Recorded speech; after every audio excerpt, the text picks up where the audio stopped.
एक तो middle eastern जो कॉलोनियलिटी की आपने बात की है, जी उसको मैं सरलता से बोलूँ तो इस्लामिक उपनिवेशवाद जो है, जी उसका जो असर था भारत पर, जी और एक जो यूरोपियन, जिसको हम कह सकते हैं कि क्रिश्चियन उपनिवेशवाद है, उनमें आज भी बहुत सारे लोग ऐसे हैं जो इस्लामिक उपनिवेशवाद को ज़्यादा महत्व देते हैं। लेकिन आपका ये तर्क है इस पुस्तक में कि यूरोपियन जो उपनिवेशवाद है, उसका कहीं न कहीं हमारे ऊपर उसका ज़्यादा विनाशकारी अ, असर हुआ है। जी तो इसको समझाइए कि ये क्यों है? अ, इस विषय को मैंने एक सेपरेट सेक्शन सब सेक्शन में डील कर रखा है, जैसे आपने पढ़ा है। और मेरा ये मानना है कि दोनों के सोच विचार एक हो सकते हैं, लेकिन अपने विचारों को अमल करने का इनका जो तरीका है ये अलग है।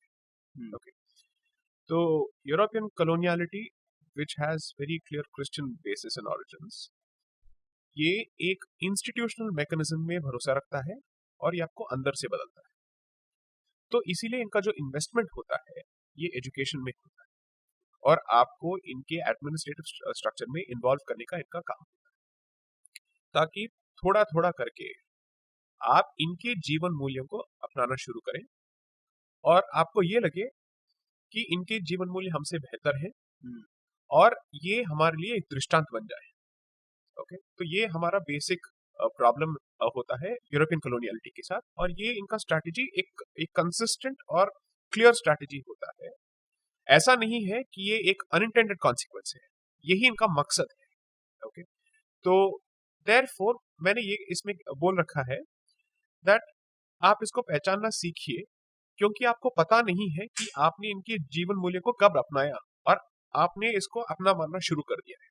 ओके, इसलिए आपको इसमें शत्रु नहीं दिखता है। इनके जो जितने भी जीवन सिद्धांत है या मूल्य है, आपको इसमें कोई प्रॉब्लम नजर ही नहीं आता है। So therefore the invisible enemy, जो अदृश्य है, वो सबसे ज्यादा डेंजरस होता है। Hmm, okay, I give you a straight example, which is the longest running insurgency in the country? North east. Exactly, Naga सेट में जो हो रहा है, रमी निरंजन देसाई ने इस बारे में बहुत बोल रखी है। She is done fantastic work on the subject. People should actually watch her videos and listen to her talks ये on the कहाँ subject. पे है उनका वीडियो? So YouTube में इनका actually she has done several talks as part of DTD Delhi talks and all that. अच्छा, अच्छा, इसको जरूर देखिए। ठीक And that's about more than 60-70 years. लेकिन हम जब भी इंसर्जेंसी की बात करते हैं, we'll start with है। खालिस्तान, कश्मीर। कश्मीर and पंजाब। वहीं पे हमारी बात रुक जाती है। We don't talk about the North East. Kashmir में कभी पैरेलल गवर्नमेंट चलाने का जो सिस्टम था वो नहीं रहा। हुँ, टेररिज्म था, but not a parallel government. But north east में ये था। वाई? क्योंकि हमने ये सोचा ही नहीं या देखा ही नहीं कि यहाँ पे हो क्या रहा है। अब इन स्टार कॉन्ट्रास्ट आप let's say middle eastern coloniality की अगर बात करना शुरू करेंगे, तालिबान आपको अभी एक एग्जाम्पल दे रहा है कि तब क्या हुआ होगा। बुक जलाओ, लाइब्रेरी जलाओ, औरतों को सेक्स स्लेव्स बनाओ। आईसिस ने हमें पूरा एक ट्रेलर नहीं, प्रॉपर मूवी दिखा दिया। Hmm, okay, so this is exactly what happened before. तो जब ये होता है, किसी भी समाज के पास दो विकल्प होते हैं, चुप रहो, सहन कर लो, मर जाओ, या कन्वर्ट हो जाओ, या तलवार उठाओ। यही आपके रास्ते होते हैं। तो हमने तलवार उठाना शुरू कर दिया था पहले से ही, क्योंकि हम लोग पृथ्वीराज सिंह चौहान और बाकी लोगों की बात करते हैं, लेकिन बप्पा रावल तो उससे पहले भी लड़ चुके थे।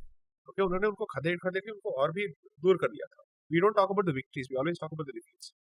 300 साल तो लगे थे हाँ हाँ, सिंध क्रॉस करने में। एब्सोल्युटली। एक्चुअल वेव्स जो शुरू हुए थे only after the 11th century. Hmm, तब तक तो हमने उनको रोक रखा था to a significant extent. Okay, Sindh के बाद तो बहुत हुआ था। For about 3 centuries there was not that kind of a frequency. Hmm, so the difference is, एक जो मेंटालिटी है आपको खत्म करने में लगी है और वो खुल के ये करती है तलवार उठा के, हुँ, और दूसरी जो मेंटालिटी है, दोनों का मकसद आपको कन्वर्ट करना है या मारना है।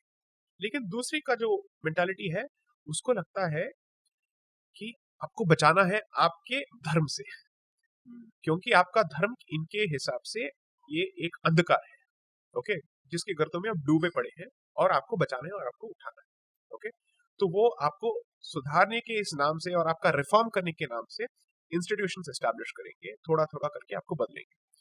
So therefore my entire position is, अगर आपको इस्लामिस्ट लेट्स से रेडिकलिज्म के बारे में डिस्कस करना है जरूर कीजिए, लेकिन आज के डेट में ये जरूर आप सुन लीजिए और आप समझ लीजिए कि इस्लामिस्ट रेडिकलिज्म और जिहादी आइडियोलॉजी जो है वो यूरोपियन मॉडल्स को अपना के उसी टेम्पलेट से अपने लेट्स से एजेंडे को आगे कर रहा है।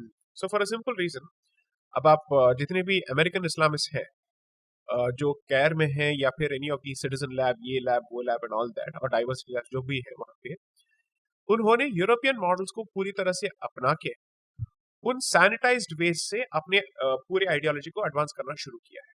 तो सबको समझ में आ चुका है कि secularism, human rights, civil liberties, gender rights, equality के नाम पे आप अपने एजेंडे को चलाइए। Okay, so today imagine someone who believes in destruction of your temples, your places of worship and your places of learning, and has decided to adopt the European model. He is also giving a backhanded compliment to European institutions. Okay, so therefore it is extremely important to understand कि आज आपको Islamic invasion of India के बारे में रोकने से कौन बात कर रहा है? यूरोपियन कॉलोनियलिटी आपको रोक रहा है, क्योंकि उसका जो सेक्युलरिज्म है या सेक्युलरिज्म की परिभाषा है ये आपके आड़े आ रहा है। तो इससे पहले भी जब मेरी एक बात संजय दीक्षित जी से बात हुई थी, मैंने कहा था वेरी क्लियरली कि आप लेफ्ट को, मार्क्सवादियों को और इस कॉलोनियलिटी को थोड़ा हटाइए इस पूरे इक्वेशन से, and you will be able to discuss the aspects of history even more openly. एक बार जयपुर डायलॉग में इनको बोला था, आपके और सत्य के बीच में यही खड़ा है और वो हम पहचान नहीं पा रहे। ये आपको अपने भूत को एक्सेस करने से रोक रहा है। You are not able to access your past, क्योंकि आपके दिमाग में एक फिल्टर बैठ चुका है। ओके, और आपने इसको यूनिवर्सल वैल्यूज का दर्जा दे दिया है।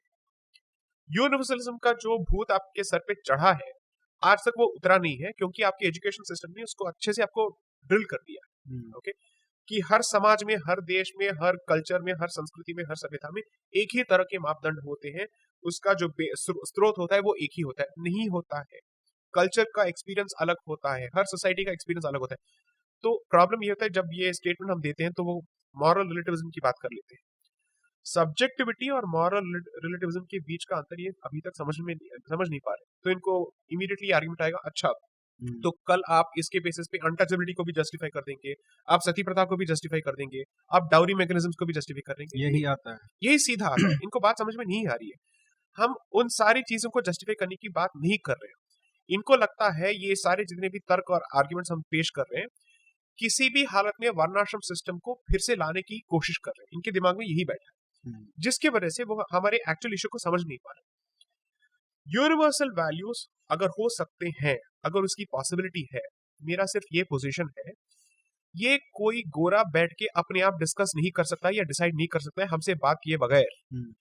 अगर एक यूनिवर्सल स्टैंडर्ड एस्टैब्लिश होगा, हमारे साथ बातचीत करके हमारे विचारों को नजर में रख के उसके बाद ही बनेगा। You can't say that one particular society will decide what constitutes universal for everyone. I will go a step further, मैंने ये भी इसमें बोल रखा है, हर सोसाइटी अपने वैल्यूज को यूनिवर्सल करने की कोशिश करती है, बिल्कुल, लेकिन डिफरेंस ये है कि आप उन वैल्यूज को बाकियों पे थोपने के लिए क्या करते हैं। ओके, यूरोप अपने वैल्यूज पे इतना भरोसा करता है कि वो उसको थोपने के लिए आगे बढ़ चुका था from the 15th century onwards. So land conquer करना तो एक था ही, लेकिन आपके जीवन पद्धति, प्रणाली और आपके मूल्यों को पूरी तरह से वेस्टर्नाइज एंड क्रिश्चियनाइज स्पेसिफिकली करने की इनकी मकसद थी। That's what they wanted to do, because every society not only has universal values, it also has an idea of who is the outsider. लेकिन वो आप किस लिए करते हैं? एक्सेस रोकने के लिए, कि आप अंदर नहीं आएंगे। इनका डेफिनेशन है, अगर आप अंदर आएंगे हमारे हो जाएंगे, और हम आपके अंदर आएंगे in the sense we will enter your territories and will convert you into us. So the entire society has to be converted in that mould.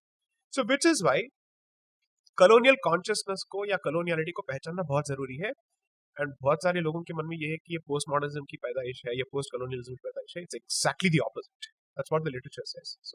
तो इसमें यही कह सकते हैं कि जो इस्लामिक उपनिवेशवाद है जी, वो सिर्फ लैंड ऑक्यूपाई करता है या मार काट के आपके जीवन को या आपको कन्वर्ट कर लेता है, प्रॉपर्टी एंड वॉर बूटी। हाँ, और जहाँ तक यूरोपियन और क्रिश्चियन उपनिवेशवाद की बात आती है तो वो आपके दिमाग को बदलता है, करेक्ट, बिना आपके धर्म को बदले। करेक्ट, मतलब आपके धर्म की परिभाषा ही बदल दी, आपकी जीवन पद्धति बदल दी, तो फिर नहीं, ये आप पहले आपके धर्म को परिवर्तन करने की कोशिश करता है, लेकिन अगर आपके तरफ से रेजिस्टेंस आता है तो आपके धर्म की परिभाषा को बदलने की कोशिश करता है। तो फॉर इंस्टेंस आप देखिए ऑस्ट्रेलिया, न्यूजीलैंड, अफ्रीका, जहां पे रेजिस्टेंस हो नहीं पाया या ज्यादा हुआ था लेकिन वो सफल नहीं रहे, वो क्रिश्चियंस बन चुके हैं। Less than 5% or 10% of North America, Latin America, these countries still retain their indigenous identities. लेकिन अगर हम हैं, लेकिन हमारी जो सोचने की जो लेट्स से आवर आइडियोलॉजीज और लेट्स से आवर डेफिनेशंस अगर वो बदल चुका है, बिकॉज वो आपको पूरी तरह से बदलने में सफल नहीं हो पाया है, तो उसने दूसरा स्ट्रैटेजी अपनाया कि हम अभी एक रिलीजन का कॉन्सेप्ट आप पे थोपेंगे। So which is why I have also addressed कि रिलीजन का मतलब क्या है और वे ऑफ लाइफ का मतलब क्या है।